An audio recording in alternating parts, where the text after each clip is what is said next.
Black Clock Audio Tales, edited by Daniel Spitzer. Black Clock Audio Tales is a PG-TTCM production.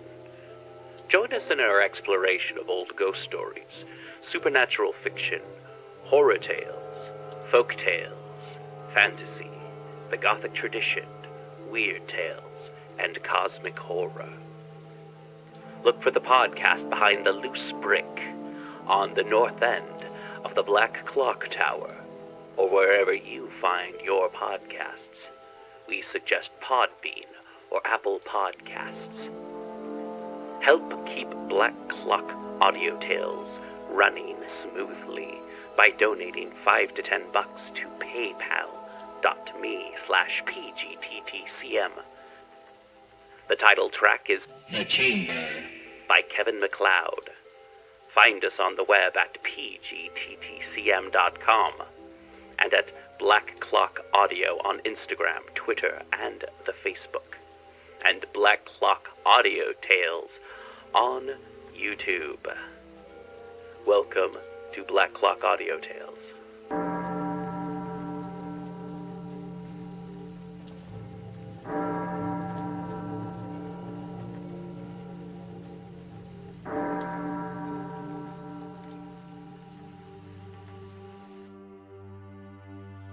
Recording by Marion Brown.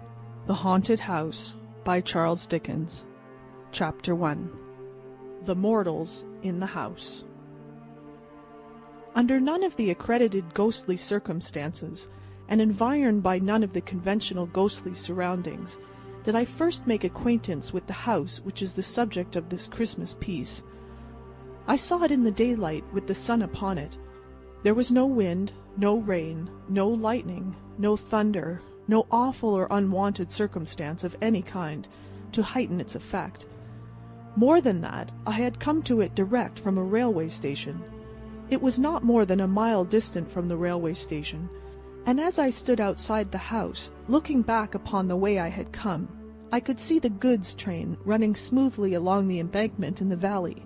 I will not say that everything was utterly commonplace, because I doubt if anything can be that, except to utterly commonplace people, and there my vanity steps in. But I will take it on myself to say that anybody might see the house as I saw it, any fine autumn morning. The manner of my lighting on it was this. I was travelling towards London out of the north, intending to stop by the way to look at the house. My health required a temporary residence in the country, and a friend of mine who knew that, and who had happened to drive past the house, had written to me to suggest it as a likely place. I had got into the train at midnight, and had fallen asleep, and had woke up, and had sat looking out of the window at the brilliant northern lights in the sky, and had fallen asleep again, and had woke up again to find the night gone, with the usual discontented conviction on me that I hadn't been to sleep at all. Upon which question, in the first imbecility of that condition, I am ashamed to believe that I would have done wager by battle with the man who sat opposite me. That opposite man had through the night, as that opposite man always has, several legs too many, and all of them too long. In addition to this unreasonable conduct, which was only to be expected of him, he had had a pencil and a pocket-book, and had been perpetually listening and taking notes. It had appeared to me that these aggravating notes related to the jolts and bumps of the carriage, and I should have resigned myself to his taking them under a general supposition that he was in the civil engineering way of life, if he had not sat staring straight over my head whenever he listened. He was a goggle-eyed gentleman of a perplexed aspect, and his demeanour became unbearable.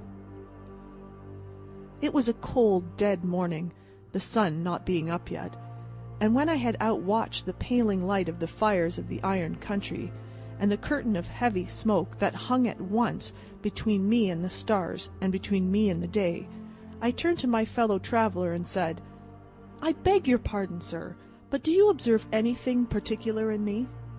For really he appeared to be taking down either my travelling cap or my hair, with a minuteness that was a liberty. The goggle-eyed gentleman withdrew his eyes from behind me, as if the back of the carriage were 100 miles off, and said with a lofty look of compassion for my insignificance, "In you, sir? B." "B, sir?" said I, growing warm. "I have nothing to do with you, sir," returned the gentleman. "Pray let me listen." "O." He enunciated this vowel after a pause, and noted it down. At first I was alarmed, for an express lunatic and no communication with the guard is a serious position. The thought came to my relief that the gentleman might be what is popularly called a rapper, one of a sect for some of whom I have the highest respect, but whom I don't believe in. I was going to ask him the question, when he took the bread out of my mouth. "You will excuse me," said the gentleman contemptuously, "if I am too much in advance of common humanity to trouble myself at all about it. I have passed the night, as indeed I pass the whole of my time now, in spiritual intercourse."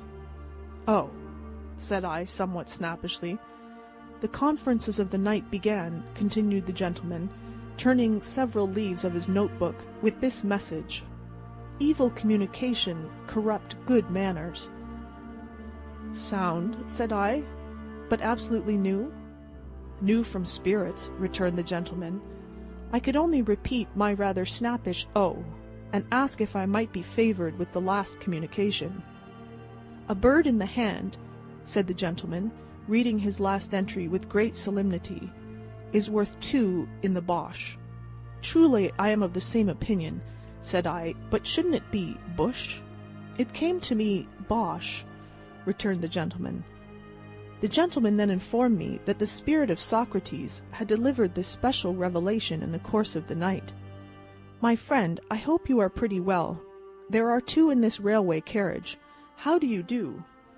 There are 17,479 spirits here, but you cannot see them. Pythagoras is here. He is not at liberty to mention it, but hopes you like travelling. Galileo likewise had dropped in, with this scientific intelligence. I am glad to see you, amico. Come sta? Water will freeze when it is cold enough. Addio." In the course of the night, also, the following phenomena had occurred. Bishop Butler had insisted on spelling his name Bubbler, for which offence against orthography and good manners he had been dismissed as out of temper. John Milton, suspected of wilful mystification, had repudiated the authorship of Paradise Lost, and had introduced, as joint authors of that poem, 2 unknown gentlemen, respectively named Grungers and Scaddingtone, and Prince Arthur, nephew of King John of England, had described himself as tolerably comfortable in the 7th circle, where he was learning to paint on velvet under the direction of Mrs. Trimmer and Mary Queen of Scots. If this should meet the eye of the gentleman who favoured me with these disclosures, I trust he will excuse my confessing that the sight of the rising sun, and the contemplation of the magnificent order of the vast universe, made me impatient of them.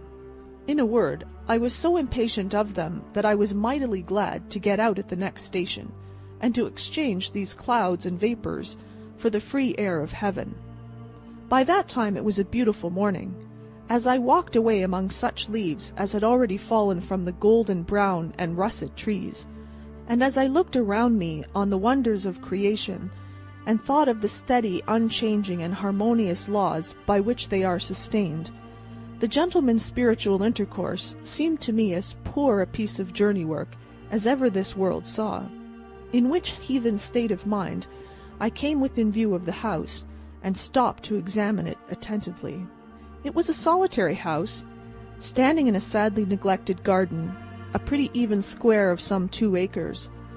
It was a house of about the time of George II, as stiff, as cold, as formal, and in as bad taste as could possibly be desired by the most loyal admirer of the whole quartet of Georges. It was uninhabited, but had within a year or 2 been cheaply repaired to render it habitable. I say cheaply because the work had been done in a surface manner, and was already decaying as to the paint and plaster, though the colours were fresh. A lopsided board drooped over the garden wall, announcing that it was, to let on very reasonable terms, well furnished.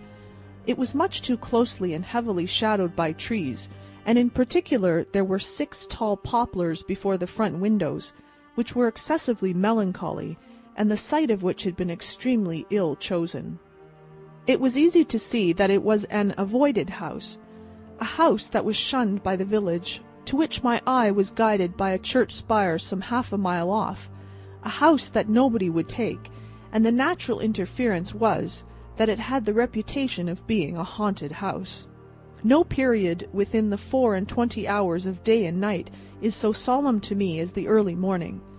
In the summer-time I often rise very early and repair to my room to do a day's work before breakfast, and I am always on those occasions deeply impressed by the stillness and solitude around me. Besides that, there is something awful in the being surrounded by familiar faces asleep, in the knowledge that those who are dearest to us, and to whom we are dearest, are profoundly unconscious of us, in an impassive state, anticipate of that mysterious condition to which we are all tending, the stopped life, the broken threads of yesterday, the deserted seat, the closed book, the unfinished but abandoned occupation. All are images of death. The tranquillity of the hour is the tranquillity of death. The colour and the chill have the same association. Even a certain air that familiar household objects take upon themselves when they first merge with the shadows of the night into the morning, of being newer, as they used to be long ago, has its counterpart in the subsistence of the worn face of maturity, or age, in death, into the old youthful look. Moreover, I once saw the apparition of my father at this hour. He was alive and well, and nothing ever came of it, but I saw him in the daylight, sitting with his back towards me, on a seat that stood beside my bed. His head was resting on his hand, and whether he was slumbering or grieving I could not discern. Amazed to see him there, I sat up, moved my position, leaned out of bed, and watched him. As he did not move, I spoke to him more than once. As he did not move then, I became alarmed, and laid my hand upon his shoulder, as I thought. And there was no such thing. For all these reasons, and for others less easily and briefly statable, I find the early morning to be my most ghostly time. Any house would be more or less haunted to me in the early morning, and a haunted house could scarcely address me to greater advantage than then. I walked on into the village, with the desertion of this house upon my mind, and I found the landlord of the little inn sanding his doorstep. I bespoke breakfast, and broached the subject of the house. "Is it haunted?" I asked. The landlord looked at me, shook his head, and answered, "I say nothing." "Then it is haunted?" "Well," cried the landlord, in an outburst of frankness that had the appearance of desperation, "I wouldn't sleep in it." "Why not?" "If I wanted to have all the bells in a house ring, with nobody to ring 'em, and all the doors in a house bang, with nobody to bang 'em, and all sorts of feet treading about, with no feet there, why then," said the landlord, "I'd sleep in that house." "Is anything seen there?" The landlord looked at me again, and then, with his former appearance of desperation, called down his stable-yard for "Ikey." The call produced a high-shouldered young fellow, with a round red face, a short crop of sandy hair, a very broad humorous mouth, a turned-up nose, and a great-sleeved waistcoat of purple bars, with mother-of-pearl buttons, that seemed to be growing upon him, and to be in a fair way, if it were not pruned, of covering his head and overrunning his boots. "This gentleman wants to know," said the landlord, "if anything's seen at the Poplars." "Hooded woman with a howl," said Ikey, in a state of great freshness. "Do you mean a cry?" "I mean a bird, sir." "A hooded woman with an owl. Dear me! Did you ever see her?" "I seen the howl." "Never the woman?" "Not so plain as the howl, but they always keeps together." "Has anybody ever seen the woman as plainly as the owl?" "Lord bless you, sir, lots." "Who?" "Lord bless you, sir, lots." "The general dealer opposite, for instance, who is opening his shop?" Perkins? Bless you, Perkins wouldn't go a-nigh the place. No, observed the young man with considerable feeling. He ain't overwise, ain't Perkins, but he ain't such a fool as that. Here the landlord murmured his confidence in Perkins knowing better. Who is, or who was, the hooded woman with the owl? Do you know? Well, said Ikey, holding up his cap with one hand while he scratched his head with the other, they say in general that she was murdered, and the howl he ooted the while. This very concise summary of the facts was all I could learn, except that a young man, as hearty and as likely a young man as ever I see, had been took with fits and held down in 'em after seeing the hooded woman. Also that a personage, dimly described as a old chap, a sort of one-eyed tramp, answering to the name of Joby, unless you challenged him as Greenwood, and then he said, "Why not? And even if so, mind your own business," had encountered the hooded woman, a matter of 5 or 6 times. But I was not materially assisted by these witnesses, inasmuch as the first was in California, and the last was, as Ikey said, and he was confirmed by the landlord, anywheres.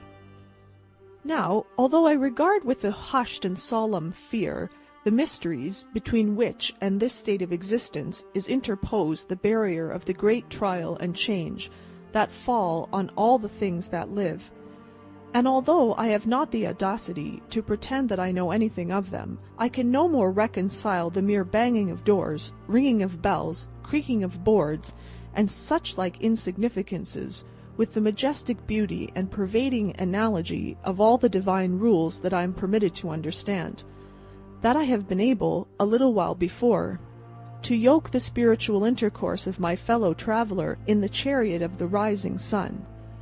Moreover, I had lived in 2 haunted houses, both abroad. In one of these, an old Italian palace, which bore the reputation of being very badly haunted indeed, and which had recently been twice abandoned on that account, I lived 8 months, most tranquilly and pleasantly, notwithstanding that the house had a score of mysterious bedrooms, which were never used, and possessed, in one large room in which I sat reading, times out of number at all hours, and next to which I slept, a haunted chamber of the first pretensions. I gently hinted these considerations to the landlord, and to this particular house having a bad name, I reasoned with him. Why, how many things had bad names undeservedly, and how easy it was to give bad names, and did he not think that if he and I were persistently to whisper in the village that any weird-looking old drunken tinker of the neighbourhood had sold himself to the devil, he would come in time to be suspected of that commercial venture? All this wise talk was perfectly ineffective with the landlord, I am bound to confess, and was as dead a failure as ever I made in my life. To cut this part of the story short, I was piqued about the haunted house, and was already half resolved to take it. So after breakfast I got the keys from Perkins's brother-in-law, a whip and harness maker who keeps the post office, and is under submission to a most rigorous wife of the doubly seceding little Emmanuel persuasion, and went up to the house, attended by my landlord and by Ikey. Within I found it, as I had expected, transcendently dismal. The slowly changing shadows waved on it from the heavy trees were doleful in the last degree. The house was ill-placed, ill-built, ill-planned, and ill-fitted. It was damp. It was not free from dry rot, and there was a flavour of rats in it, and it was the gloomy victim of that indescribable decay which settles on all the work of man's hands whenever it's not turned to man's account. The kitchens and offices were too large and too remote from each other. Above stairs and below, waste tracts of passage intervened between patches of fertility represented by rooms, and there was a mouldy old well with a green growth upon it, hiding like a murderous trap near the bottom of the back stairs, under the double row of bells. One of these bells was labelled, on a black ground in faded white letters, Master B. This, they told me, was the bell that rang the most. Who was Master B? I asked. Is it known what he did while the owl hooted? Rang the bell, said Ikey. I was rather struck by the prompt dexterity with which this young man pitched his fur cap at the bell and rang it himself. It was a loud, unpleasant bell, and made a very disagreeable sound. The other bells were inscribed according to the names of the rooms to which their wires were conducted, as picture room, double room, clock room, and the like. Following Master B.'s bell to its source, I found that young gentleman to have had but indifferent third-class accommodation in a triangular cabin under the cock loft, with a corner fireplace, which Master B. must have been exceedingly small if he were ever to warm himself at, and a corner chimney-piece like a pyramidal staircase to the ceiling for Tom Thumb. The papering of one side of the room had dropped down bodily, with fragments of plaster adhering to it, and almost blocked up the door. It appeared that Master B., in his spiritual condition, always made a point of pulling the paper down. Neither the landlord nor Ikey could suggest why he made such a fool of himself. Except that the house had an immensely large rambling loft at top, I made no other discoveries. It was moderately well furnished, but sparely. Some of the furniture, say a third, was as old as the house, and the rest was of various periods within the last half-century. I was referred to a corn chandler in the market-place of the county town to treat for the house. I went that day, and I took it for 6 months. It was just the middle of October when I moved in with my maiden sister. I venture to call her 38, she is so very handsome, sensible, and engaging. We took with us a deaf stableman, my bloodhound Turk, 2 women servants, and a young person called an odd girl. I have reason to record of the attendant last enumerated, who was one of the St. Lawrence's Union female orphans, and that she was a fatal mistake and a disastrous engagement. The year was dying early. The leaves were falling fast. It was a raw, cold day when we took possession, and the gloom of the house was most depressing. The cook, an amiable woman, but of a weak turn of intellect, burst into tears on beholding the kitchen, and requested that her silver watch might be delivered over to her sister, 2 Tuppence Gardens, Liggs Walk, Clapham Rise, in the event of anything happening to her from the damp. Streaker, the housemaid, feigned cheerfulness, but was the greater martyr. The odd girl, who had never been in the country, alone was pleased, and made arrangements for sowing an acorn in the garden outside the scullery window, and rearing an oak. We went before dark through all the natural as opposed to supernatural miseries incidental to our state. Dispiriting reports ascended, like the smoke, from the basement in volumes, and descended from the upper rooms.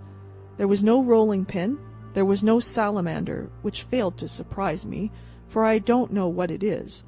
There was nothing in the house. What there was broken. The last people must have lived like pigs. What could the meaning of the landlord be? Through these distresses the odd girl was cheerful and exemplary, but within 4 hours after dark we had got into a supernatural groove, and the odd girl had seen eyes, and was in hysterics.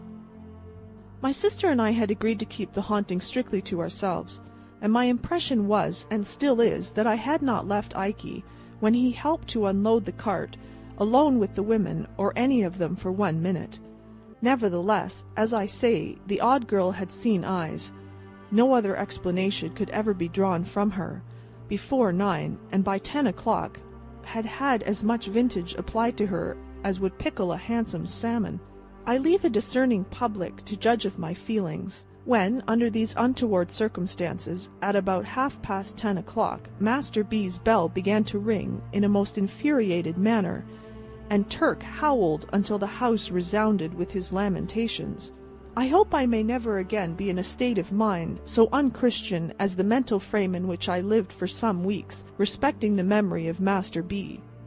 Whether his bell was rung by rats or mice or bats or wind, or what other accidental vibration, or sometimes by one cause, sometimes another, and sometimes by collusion, I don't know, but certain it is that it did ring 2 nights out of 3, until I conceived the happy idea of twisting Master B.'s neck, in other words, breaking his bell off short, and silencing that young gentleman, as to my experience and belief, forever.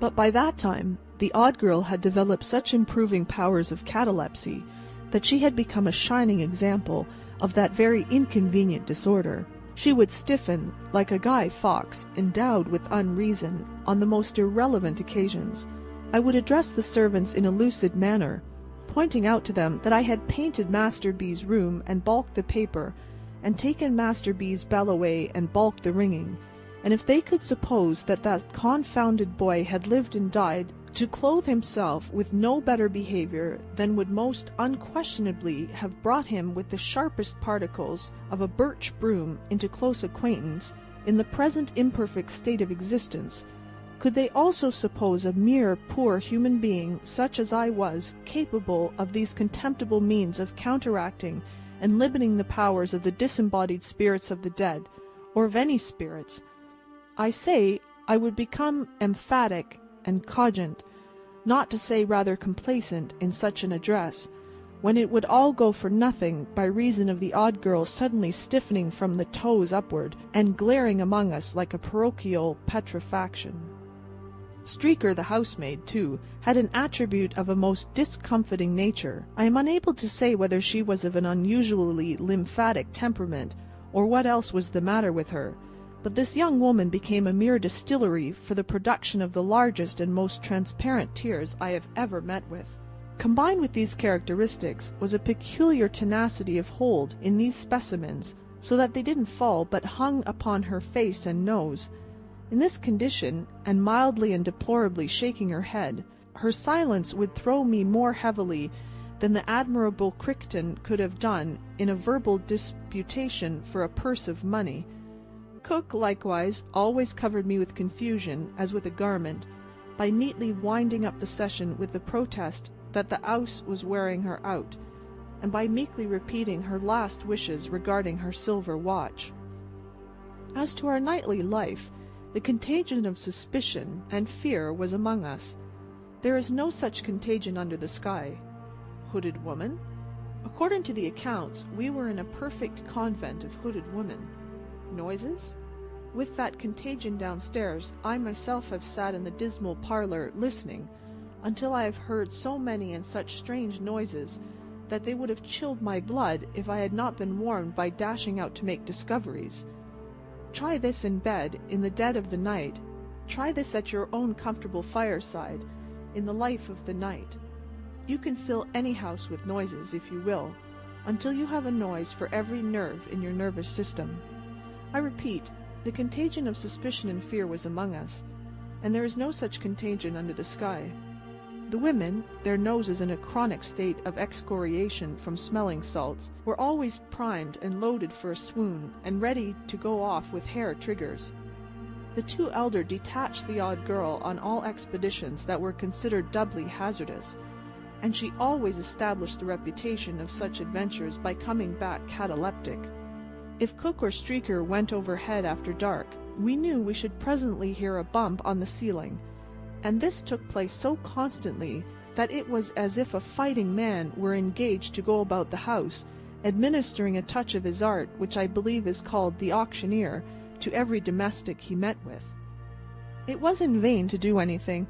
It was in vain to be frightened, for the moment in one's own person, by a real owl, and then to show the owl. It was in vain to discover, by striking as accidental discord on the piano, that Turk always howled at particular notes and combinations.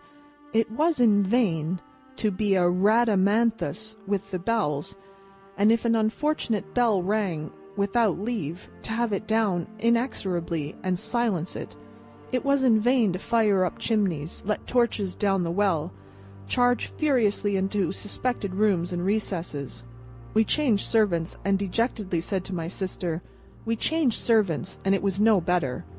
The new set ran away, and a third set came, and it was no better.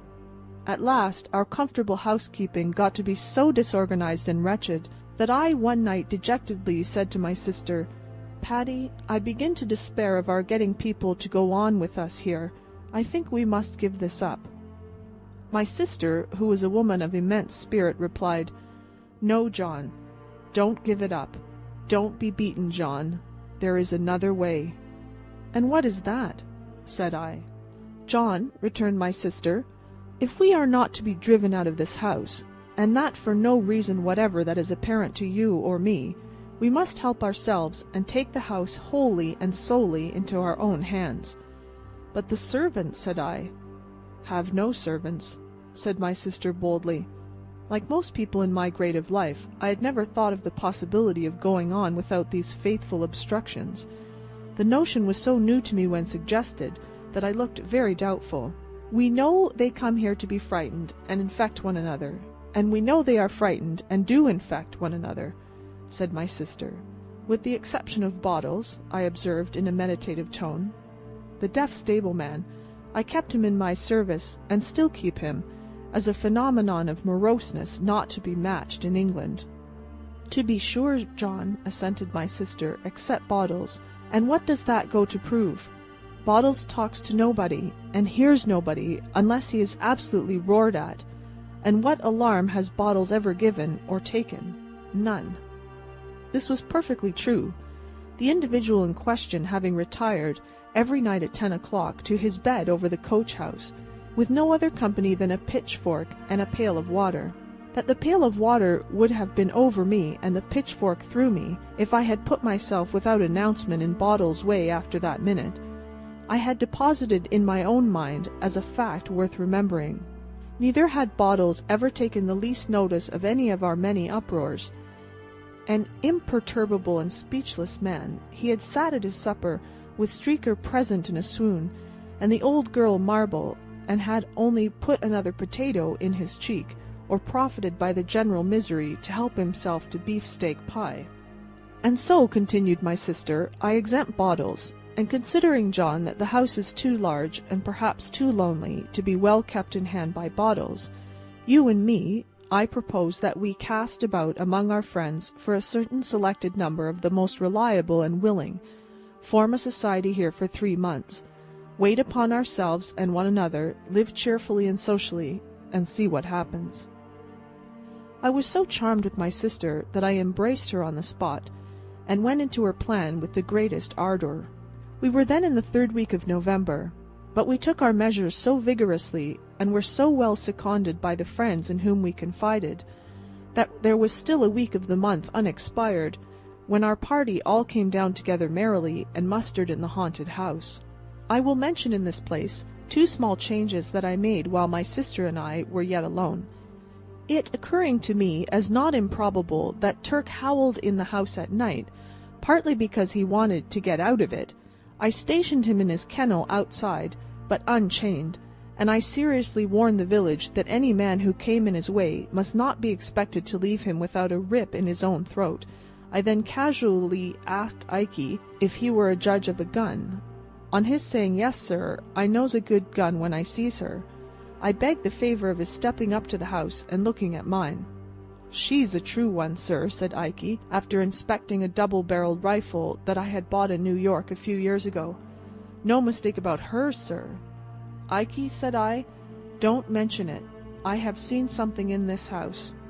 "No, sir," he whispered, greedily opening his eyes. "'Ooded lady, sir?" "Don't be frightened," said I. "It was a figure rather like you." "Lord, sir!"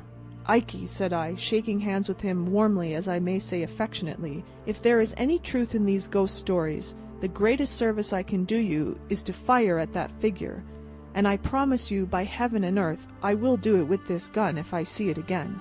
The young man thanked me, and took his leave with some little precipitation, after declining a glass of liquor. I imparted my secret to him, because I had never quite forgotten his throwing his cap at the bell, because I had on another occasion noticed something very like a fur cap lying not far from the bell one night when it had burst out ringing, and because I had remarked that we were at our ghostliest whenever he came up in the evening to comfort the servants. Let me do Ikey no injustice. He was afraid of the house, and believed in its being haunted, and yet he would play false on the haunting side, so surely as he got an opportunity. The odd girl's case was exactly similar. She went about the house in a state of real terror, and yet lied monstrously and wilfully, and invented many of the alarms she spread, and made many of the sounds we heard. I had had my eye on the 2, and I know it. It is not necessary for me here to account for this preposterous state of mind.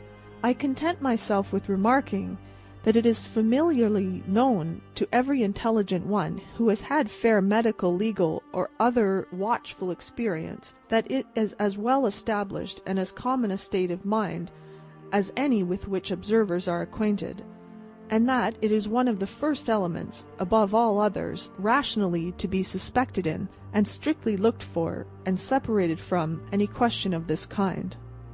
To return to our party, the first thing we did when we were all assembled was to draw lots for bedrooms. That done, and every bedroom, and indeed the whole house, having been minutely examined by the whole body, we allotted the various household duties, as if we had been on a gypsy party, or a yachting party, or a hunting party, or were shipwrecked. I then recounted the floating rumours concerning the hooded lady, the owl, and Master B, with others still more filmy, which had floated about during our occupation, relative to some ridiculous old ghost of the female gender, who went up and down, carrying the ghost of a round table, and also to an impalatable jackass, whom nobody was ever able to catch. Some of these ideas I really believe our people below had communicated to one another in some diseased way, without conveying them in words. We then gravely called one another to witness that we were not there to be deceived, or to deceive, which we'd considered pretty much the same thing, and that, with a serious sense of responsibility, we would be strictly true to one another, and would strictly follow out the truth. The understanding was established that any one who heard unusual noises in the night, and who wished to trace them, should knock at my door. Lastly, that on 12th night, the last night of Holy Christmas, all our individual experiences since that then present hour of our coming together in the haunted house should be brought to light for the good of all, and that we would hold our peace on the subject till then, unless on some remarkable provocation to break silence. We were, in number and in character, as follows. First, to get my sister and myself out of the way, there were we two. In the drawing of lots, my sister drew her own room, and I drew Master B.'s. Next, there was our first cousin, John Herschel, so called after the great astronomer, than whom I suppose a better man at a telescope does not breathe. With him was his wife, a charming creature to whom he had been married in the previous spring. I thought it, under the circumstances, rather imprudent to bring her, because there is no knowing what even a false alarm may do at such a time. But I suppose he knew his own business best, and I must say that if she had been my wife, I never could have left her endearing and bright face behind. They drew the clock room. Alfred Starling, an uncommonly agreeable young fellow of 28, for whom I have the greatest liking, was in the double room. Mine, usually and designated by that name, from having a dressing-room within it, with 2 large and cumbersome windows, which no wedges I was ever able to make, would keep from shaking in any weather, wind or no. Alfred is a young fellow who pretends to be fast, another word for loose as I understand the term, but who is much too good and sensible for that nonsense, and who would have distinguished himself before now if his father had not unfortunately left him a small independence of 200 a year, on the strength of which his only occupation in life has been to spend 6. I am in hopes, however, that his banker may break, or that he may enter into some speculation guaranteed to pay 20%, for I am convinced that if he could only be ruined, his fortune is made. Belinda Bates, bosom friend of my sister, and a most intellectual, amiable, and delightful girl, got the picture room. She has a fine genius for poetry, combined with real business earnestness, and goes in, to use an expression of Alfred's, for women's mission, women's rights, women's wrongs, and everything that is woman's with a capital W, or is not and ought to be, or is and ought not to be. Most praiseworthy, my dear, and heaven prosper you, I whispered to her on the first night of my taking leave of her at the picture-room door. But don't overdo it. And in respect of the great necessity there is, my darling, for more employments being within the reach of women than our civilization has as yet assigned to her, don't fly at the unfortunate men, even those men who are at first sight in your way, as if they were the real oppressors of your sex, For trust me, Belinda, they do sometimes spend their wages among wives and daughters, sisters, mothers, aunts and grandmothers, and the play is really not all Wolf and Red Riding Hood, but has other parts in it. However, I digress. Belinda, as I have mentioned, occupied the picture room. We had but 3 other chambers, the corner room, the cupboard room, and the garden room. My old friend Jack Governor slung his hammock, as he called it, in the corner room.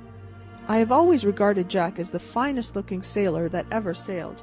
He is grey now, but as handsome as he was a quarter of a century ago, nay, handsomer, a portly, cheery, well-built figure of a broad-shouldered man, with a frank smile, a brilliant dark eye, and a rich dark eyebrow. I remember those under darker hair, and they look all the better for their silver setting. He has been wherever his Union namesake flies, has Jack, and I have met old shipmates of his, away in the Mediterranean and on the other side of the Atlantic, who have beamed and brightened at the casual mention of his name, and have cried, "You know Jack Governor? Then you know a prince of men."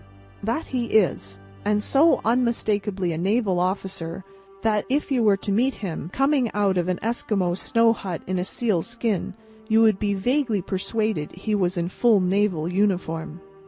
Jack once had that bright clear eye of his on my sister, but it fell out that he married another lady and took her to South America, where she died. This was a dozen years ago or more. He brought down with him to our haunted house a little cask of salt beef, for he is always convinced that all salt beef not of his own pickling is mere carrion, and invariably, when he goes to London, packs a piece in his portmanteau. He had also volunteered to bring with him one Nat Beaver, an old comrade of his, captain of a merchantman. Mr. Beaver, with a thick-set wooden face and figure, and apparently as hard as a block all over, proved to be an intelligent man, with a world of watery experiences in him and great practical knowledge. At times there was a curious nervousness about him, apparently the lingering result of some old illness, but it seldom lasted many minutes.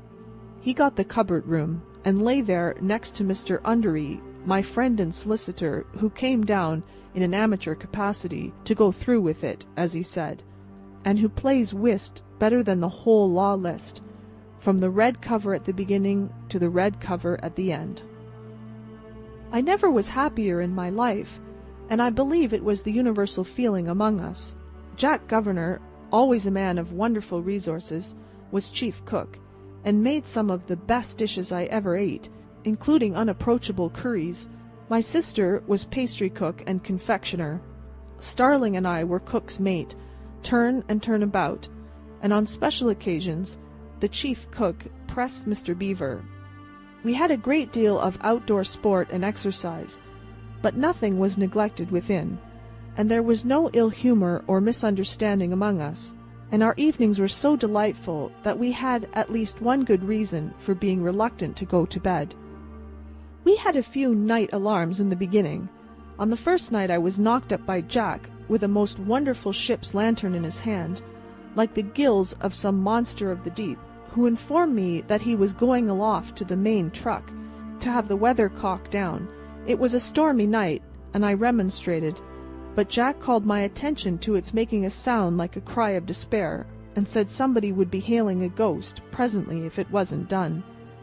So up to the top of the house, where I could hardly stand for the wind, we went, accompanied by Mr. Beaver, and there Jack, lantern and all, with Mr. Beaver after him, swarmed up to the top of a cupola, some 24 feet above the chimneys, and stood upon nothing particular, coolly knocking the weathercock off, until they both got into such good spirits with the wind and the height, that I thought they would never come down. Another night they turned out again, and had a chimney cowl off. Another night they cut a sobbing and gulping water-pipe away. Another night they found out something else.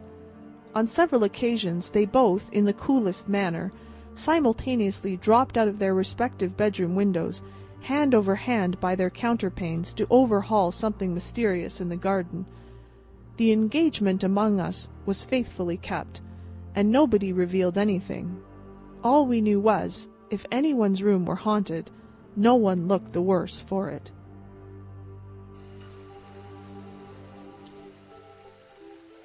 Black Clock Audio Tales, edited by Daniel Spitzer.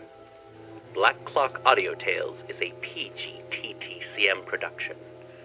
Join us in our exploration of old ghost stories, supernatural fiction, horror tales, folk tales, fantasy, the gothic tradition, weird tales, and cosmic horror. Look for the podcast Behind the Loose Brick on the north end of the Black Clock Tower, or wherever you find your podcasts. We suggest Podbean or Apple Podcasts. Help keep Black Clock Audio Tales running smoothly by donating $5 to $10 to paypal.me/pgttcm. The title track is The Chamber by Kevin MacLeod. Find us on the web at pgttcm.com and at Black Clock Audio on Instagram, Twitter, and the Facebook, and Black Clock Audio Tales on YouTube.